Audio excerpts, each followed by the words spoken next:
এই ভাই বহুত দিন জেং জেং কৰা নাই আজি কবাটা মাৰিব লাগিছিল মাৰিব লাগিছিল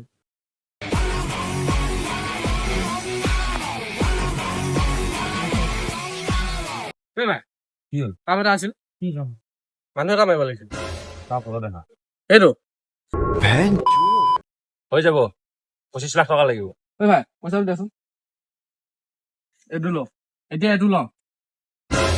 আৰু এইকেইটা মানে বাকী থাকিল 24,99,950 টকা বাকী থাকিল 50 টকা দিছ 50 টকা দুটা গুটকাহে পামচোন আৰু 10,000 টকা লাগিব এতিয়া এই ভাই এই 10,000 টকা কিয় মাৰি দেচোন এই কিউআৰটো দেচোন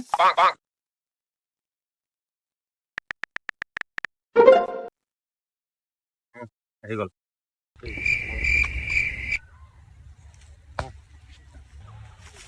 এই ভাই এই লগত যাচোন আহি আছো ৰ হা এই ভাই পিষ্টলটো আছিলে নকলি এবাৰ লাইট চাবা দিবি নেকি লাই চাওঁ ৰহ তোক এই নালাগে নালাগে হা নালাগে এই এই ফটো নকৰিবি এই ভাই কাম এটা কৰো দে বাকী যি হ'ল হ'ল 10,000 টকা এতিয়া আমাৰ তাত আছে ইয়াকে টপাই দি 10,000 টকাটো গোটেই তিনিটাই ভগাই লওঁ এই ভাই হৈ গ'ল দে